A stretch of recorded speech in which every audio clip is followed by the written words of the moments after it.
Good morning, everyone. Thank you for being here today. I'm Kizea Espanola from Group 4, together with my fellow presenters Miss Teresa Timbal, Miss NJ Gordillo, and Miss Jessica Goles. And today, we'll be discussing something that will be of interest to all of you. So I hope you'll find our topic informative and enlightening. As you can see on the screen, our topic today is deontological ethics. I know some of you are not yet familiar with this term. In this regard, allow me to give you an overview of what deontological ethics is. So what is deontological ethics? Deontological ethics is an ethical approach centered on rules and professional duties. That is, according to Immanuel Kant, a German philosopher and proponent of this ethical theory. Deontology derives from the Greek word deon, which refers to that which is binding. Kant's deontological philosophy stemmed from his belief that humans possess the ability to reason and understand universal moral laws that they can apply in all situations. Unlike many other ethical theories, deontology does not focus on the consequences of individual actions. Personal emotions behind actions also do not matter within Kantian deontology, because Kant believed humans do not always have rational control over their feelings. Instead, the intent behind chosen actions holds far more importance. To better understand this, I want you to mentally picture a situation in which you witness a man chasing a woman. You can tell from one glance alone that this man has the intent to murder the woman in question. To your surprise, the woman walks in your direction and asks for your assistance in hiding her. Then, out of concern for her safety, you hide her. Soon after, the man approaches you and asks you if you have seen the woman. You then responded by saying that you didn't notice her in order to save the woman's life. Given that deontological ethics deals with actions that are universally accepted, if we apply the deontological principle in this case, then what you did is against it. We all know that lying is not universally accepted since it is a morally wrong behavior. Also, according to Kant, telling a lie is always wrong, and therefore one ought to tell the truth even in this case. Even though the consequence of your action is positive because it may save the woman's life, from a deontological perspective, it is ethically wrong because you lied, which is against the deontological principle. This leads us to the conclusion that in deontological ethics, you must act in accordance with the principles of universal morality, regardless of the potential repercussions of your actions. The situation you have visualized a while ago shows how challenging it is to uphold rigid deontology in the modern world when values may conflict. It comes down to morality and ethics. At this juncture, I'm giving the floor to my fellow presenters to discuss in more depth the implications of deontological ethics. I am Teresa Timbal, and as we continue our presentation, these are the terms that we may encounter. First, we have Stoicism. Stoicism is a type of eudaimonic virtue ethics, asserting that the practice of virtue is both necessary and sufficient to achieve happiness. What does this imply? According to Zeno, the father of Stoicism, he believed that one small change lasts an eternity, and one small reframing of your mindset can cascade into larger and more impactful changes later down the line. Even though we do not have much more control over what happens to us, we do have control of how it affects us, and we must use this control to great effect. Therefore, Stoicism is all about controlling our approaches and how we deal with the circumstances that we encounter. We have to make ourselves more open to knowing different factors that affect our choices. From their determinism, the Stoics deduce that the consequences of our actions are out of our control, so they cannot be the grounds of moral value. We need not only recognize by reasoning that what happens is for the best, but also we have a duty to play our part in bringing it about as best we can. The nature of moral value thus lies in being motivated by a scene of a duty to play your part as well as you can in the cosmic drama. For example, focusing in the present moment and avoiding emotional suffering for the past or the future. Next in line, we have use value. Use value refers to the tangible features of a commodity which can satisfy some human requirement, want or need, or which serves as a useful purpose. Value is defined as an individual's belief that motivates people to act one way or another, which serves as a guide for human behavior. For instance, it is known that every culture has diverse values, which people tend to do and believe. In deontological ethics, the value of every human has relevance.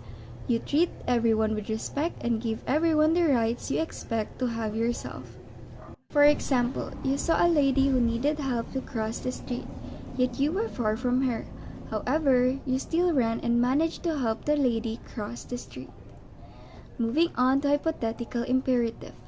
A hypothetical imperative represents the practical necessity of a possible action as means to something else that is willed.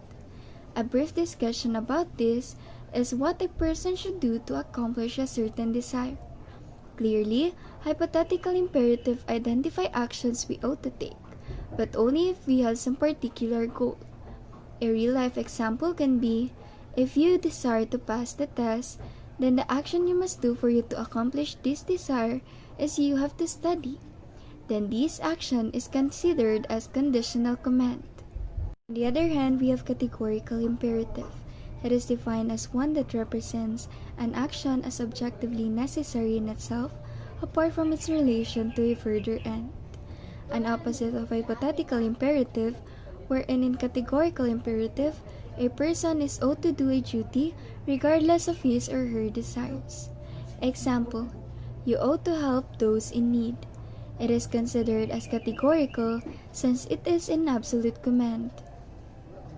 Categorical imperative, on the other fact, is a rule that is true in all circumstances. To understand categorical imperative, there are various formulations, basically, different ways of looking for the same central idea. We have the principle of the law of nature.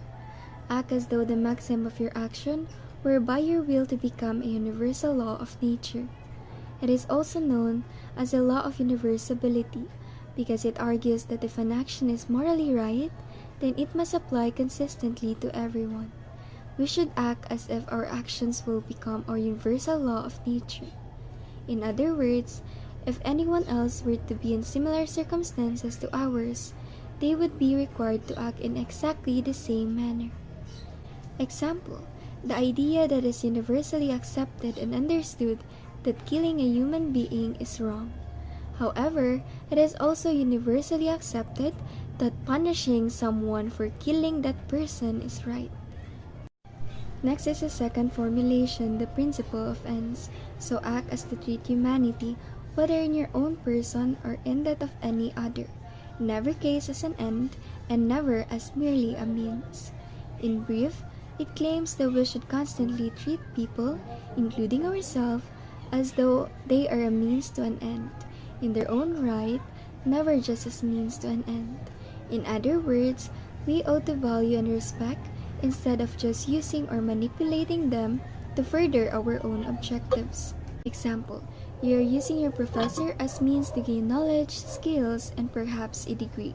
You're using your professors for your own ends and purposes. Does that make what you're doing morally wrong? No, because you aren't merely using your professors. You are also valuing your professors and treating them as ends and in themselves by paying tuition, which enables the college to pay your professors so that they can feed themselves and their families. Both parties benefit from the arrangement. On the other hand, if you deceive someone or manipulate them into giving you something or otherwise use them without respect, the Kant could consider that you are morally wrong, as it violates the principles of ends. Lastly, the third formulation is the principle of autonomy. So act that your will can regard itself at the same time as making universal law through its maxims. It says that we are not dependent upon others to tell us what is right and wrong, but that we are free and able to discover this for ourselves through the use of reasons. Autonomy is defined as the capacity of an agent to act in accordance with objective morality rather than under the influence of desires. Example can be, I will allow you to borrow money for buying books. However, I won't allow you to borrow money if you'll use it to buy unnecessary things. When you lie to me, then you refrained me from deciding to autonomously help you. Moral obligation. A moral obligation or duty is a course of action that is morally required. It is also an obligation arising out of considerations of right and wrong. According from the editor of Encyclopedia Britannica 2022, in Deontological Ethics, it holds that at least some acts are morally obligatory regardless of their consequences for human welfare. In ethics and moral choices, theories of obligation, they have two important theories of obligation that we must consider. There are teleological and deontological theories of obligation. So, in teleological, which is also called consequentialism, it holds that the basic standard of morality is precisely the value of what an action brings into beings. Rightness or wrongness of actions is a function of the consequences of such an action. While in deontological, it emphasizes the right and wrong do not take into account or consider consequences that are judged to be good or bad. Rather, an action is right because it is right. Descriptive of this ethics are such expressions as duty for duty's sake, virtue is its own reward, and let justice be done though the heavens fall. In teleological, which vary in their definition of good, deontological theories have been termed formalistic because their central principle lies in the conformity of an action to some rule or law. Example, you are a software engineer and you know that one of the countries will launch a missile towards the other country. You have the ability to stop that, but according to the rules, you are not authorized to do such things. So, you choose the right thing to do as a software engineer, which is to not intervene between those countries. Even though you know that there's 1,000 lives that are at risk, but you're obliged to follow your duty. This example is based from a deontological way of thinking. But in a teleological way of thinking, you will always choose the right thing to do as an individual, which is you stop the missiles from launching because you know the consequences of that action. Universal law, one of Kant's categorical imperatives, and the first formulation is the universalizability principle, in which one should act only in accordance with that maxim, through which you can at the same time will that it become a universal law. In lay terms, this simply means that if you do an action, then everyone else should also be able to do it. So what is a maxim? According to Kant, a maxim is a personal rule or a general principle that underlies a particular action. As rational beings, we don't just act randomly. We devise certain rules that tells us what to do in different circumstances. So a maxim has three pieces, which are the action, the circumstances under which we do that action, and the purpose behind that action. The first formulation is a test of whether any particular maxim should be followed or not. We test a maxim by universalizing it. That is, by asking if it would be possible for everyone to live by this maxim. If the maxim can be universalized, meaning that it's possible for everyone to live by it, so it's permissible to follow it. If it can't be universalized, then it is impermissible to follow it. The logic of the universalization test is that any rule you follow should apply to everyone, because there's nothing special about you that allows you to be an exception. Example, imagine you need money to pay off some debts. You go to a friend to borrow the money and tell this friend that you will pay him back. You know you won't be able to pay your friend back, but you promise him nonetheless. You are making a false promise. Is this permissible? To test, we first look at the maxim underlying the action. Something like, if I need something, I'll make a false promise in order to get what I need. What would happen if everyone were to make false promises every time they needed something? So, false promises would be rampant, so rampant that promises would become meaningless. They would just be an empty words. For this reason, the maxim cannot be universalized. The maxim included the idea of making a promise, but if, when universalized, promises cease to have any meaning, then we couldn't really make a promise. Since the maxim cannot be universalized, we shouldn't follow it, and thus we derive the duty to not make false promises. Means. Our means are the things we use and the actions we take to create our ends. The idea underlying this second formulation is that all humans are intrinsically valuable. Kant expresses this idea in the second formulation of his categorical imperative.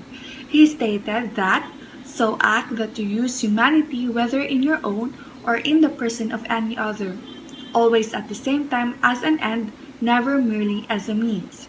This statement is from his book entitled Groundwork. The statement emphasizes that we shouldn't treat people merely as means to ends. We should treat them as ends, including ourselves. To treat someone merely as a means is not to give the person the proper respect, or to fail the person with dignity, or to treat the person as a thing. It makes sense to use inanimate objects as tools. Example, you can use a hammer as a means to drive in nails, without worrying about what the hammer feels about this, because it's a thing. But if you use a person in such a way, it devalues the person. Similarly, if you harm someone, take advantage of someone, or steal from someone, then you treat that person as a thing, as a means to your ends. Conversely, if you treat someone as having unlimited value, if you treat the person with dignity and respect, then you treat the person as an end. But it's not unusual to have people for their skills or knowledge, so it's necessary to sometimes treat people as means. For example, imagine that your pipes need fixing, and you call a plumber. You're using the plumber as a means because he is making your end, which is to fix your pipes, his end. But there is nothing wrong with this if you also treat him as an end, that is, if you respectfully and pay him appropriately. The plumber's end is to make a living with his plumbing skills. By paying him the agreed upon amount, you are making his end your end. Thus, in this situation, you both are effectively advancing each other's end at the same time, and thus treating each other both as ends and means. So that's all for my discussion. I hope you understand the first and second formulation. As Miss Espanola will be discussing the third formulation. Thank you for listening. As stated by Ms. Goles earlier, means are the things we use and the actions we take to create our ends. Now that we know what mean is, let's dig deeper into what ends are. But first, let us define ends. Ends, also known as goals, are what we aim to do. The purpose of an end or goal is not to achieve some imagined or desired future state, but rather to resolve some present challenge.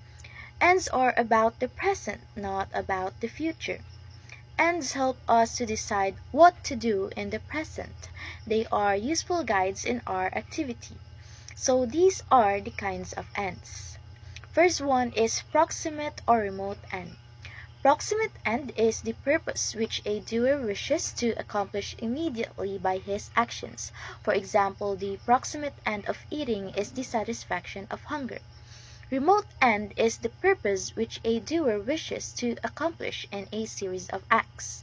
For example, the remote end of the proximate end of eating is the promotion of health. Next is the intermediate or ultimate end. Intermediate end is the purpose which is desired as a means for obtaining another thing. For example, all of those activities leading towards graduation. Ultimate end is the purpose which is desired for its own sake and not because of something else. For example, a student may assign his graduation as an ultimate end. With that said, let's take as an example the inflation that we're currently experiencing. The Philippines, like many countries around the world, is facing skyrocketing food inflation due to supply issues and high fuel costs. With the occurrence of Super Typhoon Karding, which is a significant catalyst for inflation in our country, there is a dire need to resort to inflation to maintain this stability and avoid food shortages. So our end in this situation is to mitigate the effects of food insufficiency because our country lacks the tools to fight the global food crisis. Having this end in mind helps us to organize our activity in the present. It helps us to select, coordinate, and adjust our means. The means to that end include what we do all of this for. We limit our spending and choose to spend on things that we really need. In the end, the stability that we've imagined is constituted by all the things and actions that went into making it. It is a manifestation of its means. Ends have now become a means to a new end, new activities, new lives, and new ends. It has lasting value. We can imagine that the purpose of an end is to help us practice the means that lead to it. Ends are constituted by the accumulation of their means, so our means always become our ends. And then what we have done, the end we sought, becomes the means for something else. So our ends become our means. We tend to think of ends or goals as terminations of activity. But we live in a moving world of means, and all our ends are also the beginnings of new activity. An end has lasting value when it becomes the means for something new. Values characterize the means we use to travel toward our ends. Values are tools for making decisions or choices about how to do things. They help us to choose the means we use to create our ends. There may seem to be many ways to realize an end, but some of these ways may contradict our values. So it is important to question if the means we want to use are consistent with our values. This matters a lot because the means we use eventually become the end that they created. And the values, explicit and implicit in the end, are the values that characterize the means to get there. They also are the values carried forward as the former end becomes the means that we use to move toward a new end. The means become the ends become the means, and the value of the means and ends depends on how we go about using them. Now let's move on to the kingdom of ends. In Kantian ethics, kingdom of ends is a metaphorical realm to which belong those persons acting and being acted upon in accordance with moral law. It is an ideal community of rational beings who regard each other as ends in themselves and not just the means to their own ends. So what does this imply? It implies that we should never treat a person as a means to an end. Persons always end in themselves. We must never use or exploit anyone for whatever purpose. Nevertheless, it is not necessarily wrong to treat other people as means to our ends. Let's say, for example, that I am sick and I go to the doctor to get a medical certificate, some advice, and a prescription. The doctor is a means to my end, treating my sickness. But according to Kant, I must not lose sight of the moral imperative that says I must also regard the doctor and everyone else as an end in themselves. Each rational being is an end, not just a means, precisely because they are a rational being. So I should treat the doctor with mutual respect, as a person in their own right. In some ways, the kingdom of end is Kant's moral rational analog to the Christian kingdom of God, a perfect realm that is both present and future. We are to act as though we were in such a kingdom, even though empirically we are surrounded by people who do not conform to that kingdom. Kant thought the moral and historical task for humanity was to work towards the realization of such community of mutual regard. So the kingdom of ends is the moral ideal of the perfect society as understood by Kant. The kingdom of ends is the opposite of treating other people as worthless or as merely there to be used and discarded. Next is absolutism. Absolutism is the philosophy that mankind is subject to absolute standards of conduct that do not change with circumstances, the intent of the acting agent, or the result of the act. These standards are universal to all humanity despite culture or era, and they maintain their relevance whether or not an individual or a culture values them. It is never appropriate to break a law that is based on one of these absolutes. Absolutism does not dictate which acts are moral or immoral. However, merely that absolute morality does exist. Now, it makes sense why absolutism is the main category of deontological ethics, because deontology bases an act's morality on its adherence to rules, while all categories of deontological ethics hold that absolute morality does exist. Not all of them believe that morality lies on the act alone, as absolutism teaches. Kantian ethics says that an act is moral if it is done deliberately and with the right motives. Of course, this is where wonderful ethical dilemmas enter in as case studies. The famous ones include the trolley problem and variations, basically a scenario where you are asked to consider undertaking an action where you cause the death of one person in order to prevent the death of a number of people.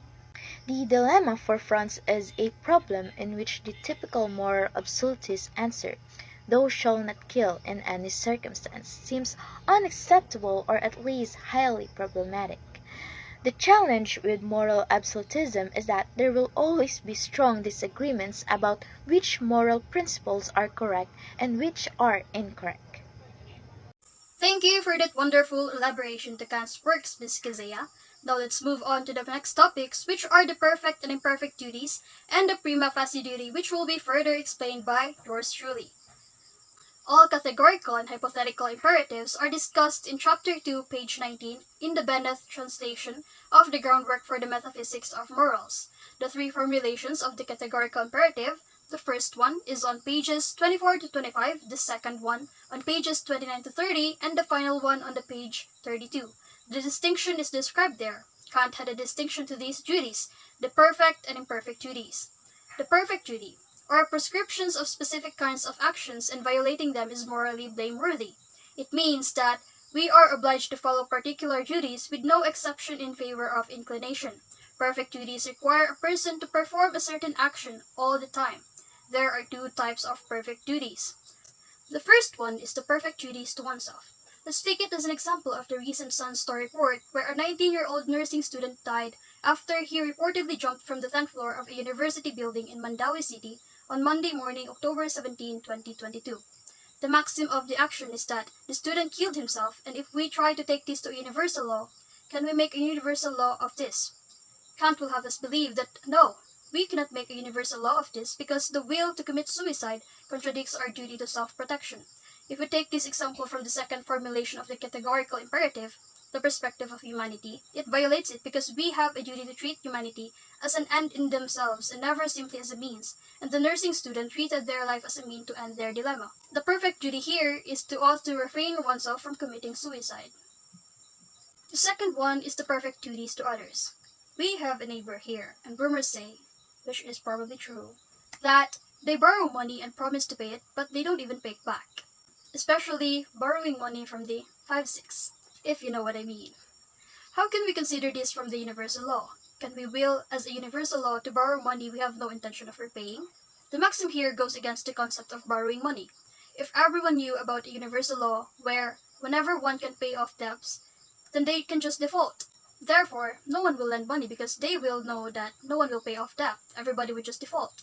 If we put this again in the second notion of the categorical imperative, our neighbor is treating the lender as a mere means to get some easy money they have no intention of repaying. So it goes against the categorical imperative to never treat humanity as a mere means to an end. And therefore, the perfect duty here is to refrain from making promises to others when we have no intentions of keeping or fulfilling them. The second distinction of Kant's duty is the imperfect duty. These are prescriptions of general ends, and fulfilling them is praiseworthy. It is a duty which one must not ignore but admits of multiple means of fulfillment. This means it requires a person to do that action sometimes. imperfect duties may yield to inclination. There are also two types of imperfect duties. The first one is the imperfect duties to oneself. Example, let's say that I want to improve my ukulele skills because I know how to play it, now I have to improve it. A conditional but not necessarily obligatory duty. Kant approached this as duties that surfeit with the spirit of the universal law or of the categorical imperative. There is no contradiction, so if we look at developing talent, we can think about it as if you desire something such as completion or fulfillment, then you develop your talents. The second one, imperfect duties to others.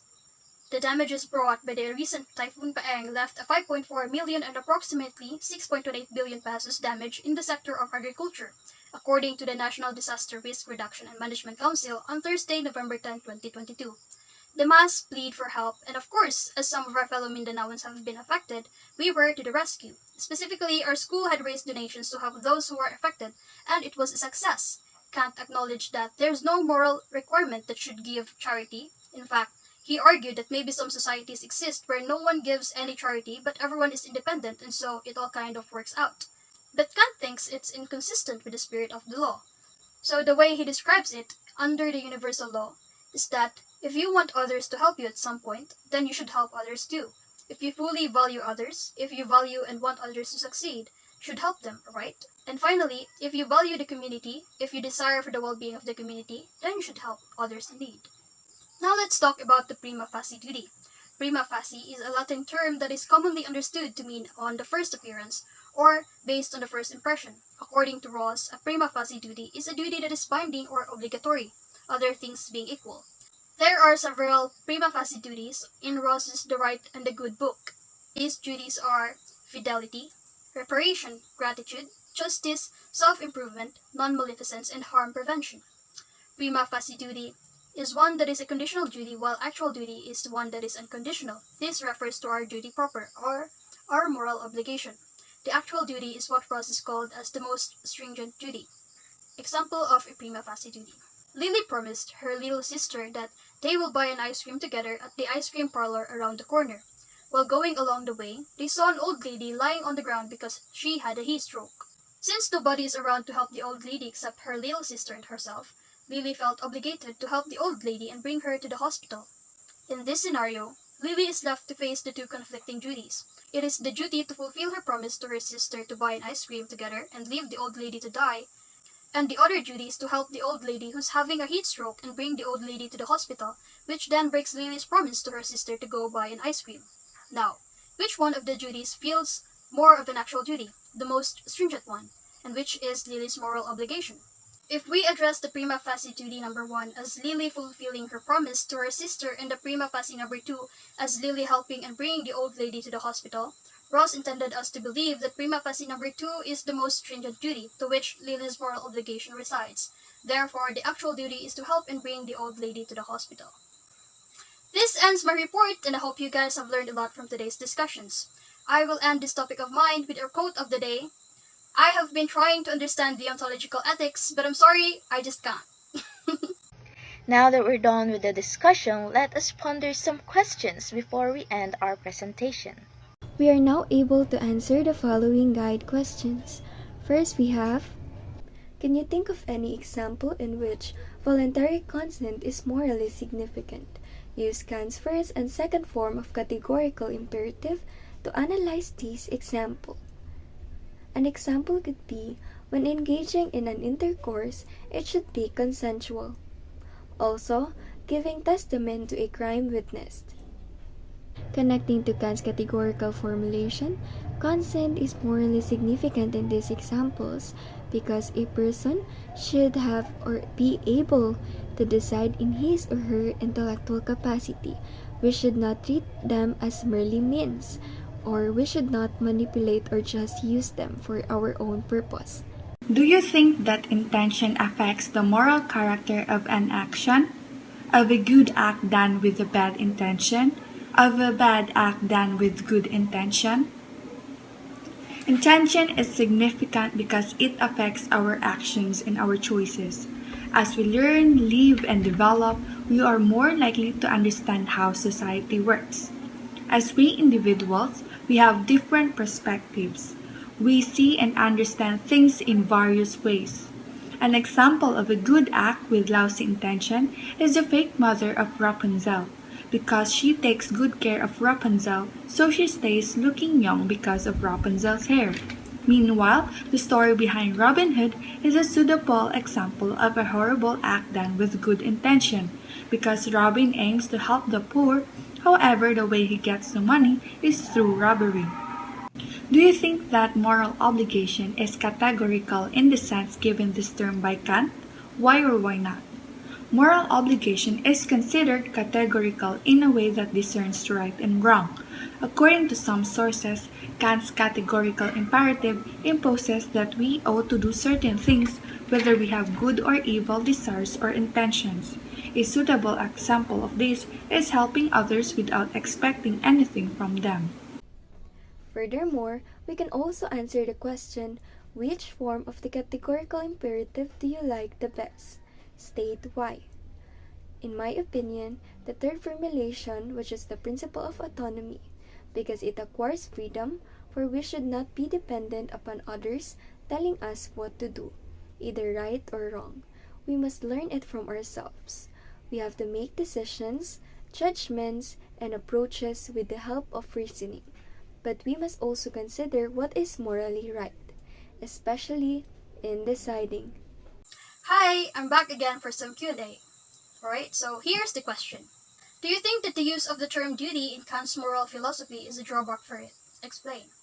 The use of the term duty in Kant's moral philosophy is a drawback for it since Kant was so fixated on duty that his moral philosophy completely disregarded the outcome of a situation. Although I admit that focusing solely on the outcome of a situation can also lead to morally depraved actions. Hence, we must not entirely focus on the outcome. On the other hand, we must not completely dismiss the outcome out of duty because if we do, it can lead to morally questionable situations.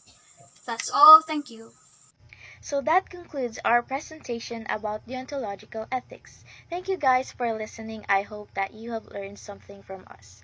The floor is now open for questions.